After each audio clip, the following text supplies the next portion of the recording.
Alors, on a eu envie de vous faire découvrir le Parisis aujourd'hui. Est-ce que vous fréquentez beaucoup les restaurants? Ah ben moi, j'adore les restaurants. Oui? Quelle belle invention, un restaurant. C'est-tu fun? C'est formidable. On fait pas de vaisselle. Oui, exactement. On choisit. Oui. Et justement, aujourd'hui, en fait, on n'a pas choisi, mais on a de belles surprises. Qu'est-ce que vous nous servez aujourd'hui, Alors, monsieur tartare Dolly? de bœuf. Wow! Et puis la spécialité de la maison, le foie gras de canard. Oh! C'est magnifique. Oui, c'est de toute beauté. Et on a, Alors, bon, bon les- appétit, mesdames. Merci Laurent. Je vous en prie. Merci. Alors, tartare, êtes-vous une fanatique? J'aime beaucoup le tartare. Alors, Oui? je vais pouvoir découvrir celui de Laurent. Alors, on le Du découvre tout de Parisis? suite. Oui, on le découvre. Moi, je vais déposer le foie gras sur mes croûtons à l'instant. Oui. Moi, je suis celle qui va devoir faire plus de gym cet Oui, après-midi. et ça va faire crunch dans le micro pour vous. Oui, exactement. Donnez vos commentaires, je prends ma bouchée. C'est très bon. Oui, et moi aussi. Et d'ailleurs, je pense que le foie gras, c'est une spécialité de la maison. Alors, à essayer ici chez Parisis. Puis, même la cerise sur le sundae. On a la cerise de terre pour compléter. Alors, on parlait beaucoup d'écriture en télévision, mais vous avez également écrit des chansons, c'est ça? Oui. Alors, parlez-nous un peu, qu'est-ce qui varie entre l'écriture d'une chanson, l'écriture d'une chronique et l'écriture pour la télé? Bien, en fait, quand on écrit une chanson, c'est pas un texte qui est fait pour être juste lu, il est fait pour être entendu et habituellement couché sur une musique parce que c'est ça la définition d'une chanson. Oui. Donc, il peut y avoir des répétitions qui, à la lecture, juste quand on regarde le texte, pourraient sembler étranges, en tout cas, pas intéressantes. Puis finalement, quand c'est une chanson, même si le mot se répète, la phrase se répète, ça fait juste des fois ajouter à l'émotion. Oui. Et donc ça a été mon premier métier, moi, écrire des chansons. Qu'est-ce qui vous a mené à ça, justement? En fait, j'étais mariée à un auteur-compositeur, interprète, Jacques Michel, qui m'a vraiment montré le métier. C'est lui qui a écrit Pas besoin de frapper, amène-toi chez nous. Puis un jour, il m'a dit, mais tu sais, la chanson, hein, comme dirait Jacques Brel, c'est trois choses. C'est le travail, puis le travail. Alors, si tu veux écrire, tu t'assois le matin, tu restes là, puis tu écris. Jusqu'à midi et demi, 1 heure. Puis c'est ce que j'ai fait pendant des années. Vraiment, on apprend le métier. C'est pas pour rien qu'on dit que c'est un métier d'artisan, un peu comme quelqu'un qui travaille le bois ou Laurent en cuisine. Il faut commencer par casser des œufs, faire une première vinaigrette avant de penser faire une émulsion. Puis ça s'apprend, en fait. Ça s'apprend, oui. Puis j'imagine qu'encore aujourd'hui, ça nécessite un travail constant. Ça se pond pas comme ça, là. Ben oui, non. C'est-à-dire que, tu sais, tout le monde va vous raconter toutes sortes d'histoires sur des chansons. Il y a des chansons qui sortent plus rapidement que d'autres. Est-ce que c'est parce qu'on les porte depuis des années? Est-ce que c'est parce qu'elles sont là en repos dans notre cœur, dans notre tête depuis des mois? Peut-être que oui, peut-être que non. Est-ce que c'est l'expérience? Est-ce que cette fois-là, c'est parce que la musique qu'on t'a donné un élan? Est-ce que c'est parce que tu es en pleine peine d'amour? Parce que ça te permet de t'exprimer. Il y a tellement de... En fait, si on connaissait la recette, on n'écrirait que des succès, ce qui n'est pas le cas. Fait qu'il n'y a personne qui connaît la recette. On peut juste connaître reconnaître le travail qu'il y a derrière, puis de comprendre quand on n'en a jamais fait, que c'est pas vrai qu'on fait juste marcher dans un champ de fleurs, puis tout à coup, il nous vient une phrase ou deux, puis 2 heures plus tard, il y a une chanson. Ça fonctionne pas comme ça. Ça fonctionne pas comme ça. Non. Et en général, quand vous écrivez, c'est quoi votre processus? Est-ce que vous vous levez le matin et vous vous imposez d'écrire? Oui. Oui. C'est un métier. Donc, c'est rare que passer 9 heures, je suis pas... Bon, en ce moment, c'est parce que je travaille sur une émission qui s'appelle Des kiwis et des hommes. Donc, je suis parfois au marché Jean Talon, souvent à Radio-Canada. Mais quand je suis en période d'écriture, je suis incapable de ne pas être à mon bureau au plus tard à 8h30. Assise devant mon ordinateur, puis à m'obliger à rester là, comme s'il y avait quelqu'un qui me surveillait dans le fond. Bon. C'est une discipline. Pour moi, en tout cas. Pour moi, c'est une discipline. Puis moi, je suis une fille du matin, donc j'écris de 8h30 à midi et demi, 1 heure. Après ça, je suis fatiguée. OK. Après ça, bien souvent, ça va être plus de la recherche ou de répondre à des courriels ou de retourner des appels ou de réfléchir à, je sais pas moi, un développement, une idée, aller fouiller, aller regarder ce qui se passe sur Internet, sur YouTube, aller au cinéma, aller faire d'autres choses. Et manger au restaurant. Et manger au restaurant. Et manger au restaurant. C'est très le fun de manger au restaurant. Oui, c'est très le fun de manger au restaurant. Oui. Et donc, vous vous imposez, une certaine routine, mais est-ce qu'au contraire, quand vous êtes à l'extérieur du bureau, vous avez encore des idées qui vous passent par la tête continuellement ou quand vous tirez la plug, c'est terminé? Moi, j'ai de la difficulté à décrocher. OK. Oui. Ouais, ça, j'ai pas vraiment. Il faut que je travaille encore ça. Mais une artiste, c'est une artiste de partout. Bien, en fait, dans mon cas, c'est plus de l'insécurité, on dirait. C'est comme si j'avais peur que la rivière se tarisse si j'arrête d'y penser. Puis ça, mais c'est pas vrai non plus. Il faut que le repos fait du bien.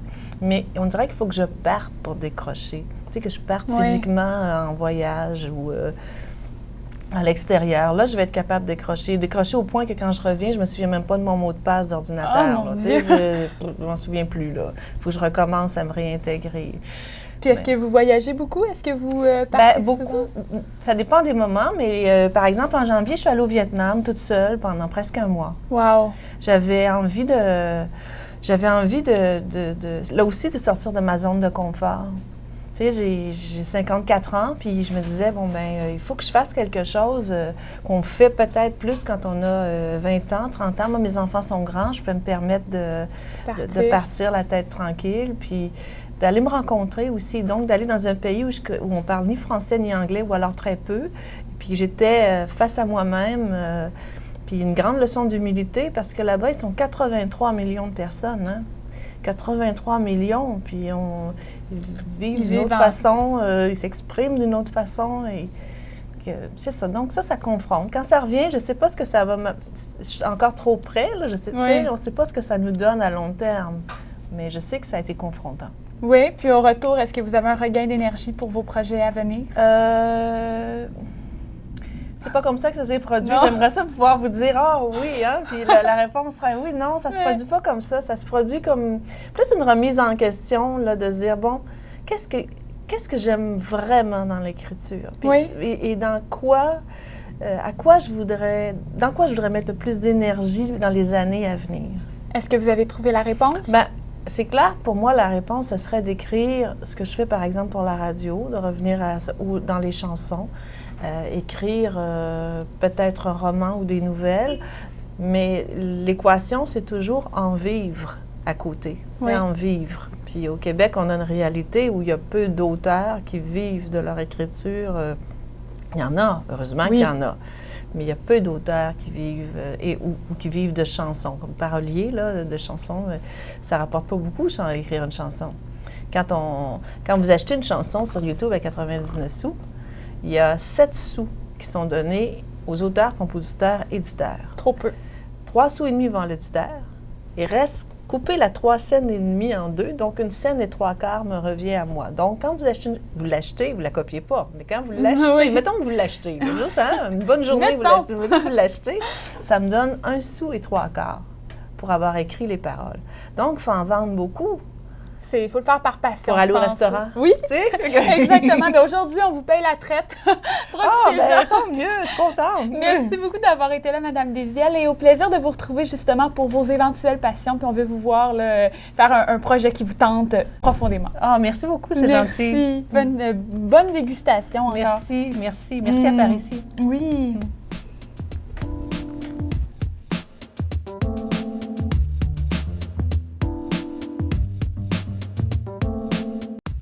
Voilà, c'est déjà tout pour aujourd'hui. Merci beaucoup d'avoir été là cette semaine, en espérant que vous ayez aimé le menu. D'ailleurs, pour nous faire part de vos commentaires et suggestions, vous pouvez vous rendre sur la page Facebook Les mots à la bouche ou encore aller sur le site de TVR9 pour nous voir et nous revoir encore. Au retour des fêtes, on recevra l'auteur jeunesse François Barcelot au restaurant Mouton Village. Manquez pas ça! Monsieur Barcelot, vous êtes auteur jeunesse, mais vous écrivez également pour les adultes. Est-ce que vous avez tenu le décompte de tous les livres que vous avez écrits jusqu'à maintenant? En tout, si je ne me trompe pas, je crois que je suis rendu à 59 livres publiés. Wow! Mon 60e devrait être publié en février, je crois. Donc, et là-dedans, bien, il y a peut-être, je crois que c'est 35 livres pour adultes et 24 pour les jeunes. Quelle fierté! Le premier livre, en fait, que vous avez lancé, c'est Agénor, Agénor, Agénor et Agénor. C'est bien ça, il y a 4 Agénors. 4 Agénors, donc je l'ai très bien dit. Oui. Est-ce que vous pensiez faire une carrière aussi longue et aussi riche par la suite? Bien, disons que je l'espérais. Pendant quelques années, j'ai écrit un livre par année, mais j'étais aussi rédacteur publicitaire en même temps. Alors, après quelques temps, bien, j'ai abandonné la publicité et là, je me suis mis à écrire plus qu'un livre par année. Et ça m'a permis de tâter du roman policier, du roman jeunesse, etc. Et vous avez quand même pris une très grande décision en quittant votre emploi qui était, ma foi, bien stable, dans lequel vous étiez bien établi. Comment vous avez pris cette décision-là de quitter tout pour vous consacrer à l'écriture? J'en rêvais depuis longtemps. Et puis là, c'est arrivé en 1988, je crois. Mes enfants étaient élevés, ma maison était payée. Je me suis dit, je fais le saut. J'ai eu des revenus infiniment petits pendant quelques années, mais maintenant, j'ai réussi à en vivre. Et d'ailleurs, vous avez publié vous avez été le premier à publier chez Gallimard dans leur collection de séries noires. Et sur votre site Internet, on peut lire l'histoire qui vous a mené à ça. Pouvez-vous nous la raconter? J'avais écrit d'abord, quand j'habitais à Saint-Antoine, j'avais écrit un roman, qui se rapproche beaucoup d'un roman politique, qui s'appelle « Moi, les parapluies ». Et puis, j'en étais très content. Mais je me dis, peut-être que je devrais l'envoyer à la série noire. Bon. Mais comme je connaissais peu la série noire, j'ai envoyé le manuscrit à un de mes copains qui, lui, en lisait beaucoup. Et il m'a envoyé une lettre me disant que non, vraiment, ça n'a pas de rapport avec la série noire. Alors, je l'ai fait publier chez mon éditeur habituel, qui était Libre Expression à ce moment-là. Et 2 ans plus tard, j'ai eu des regrets. Je me suis dit, peut-être que j'aurais dû l'envoyer à la série noire. Alors, je l'ai envoyé, effectivement, à la série noire en changeant le titre, tout simplement, et sans leur dire que le livre avait été publié. Et 6 mois plus tard, on m'a téléphoné pour me dire qu'on acceptait mon roman.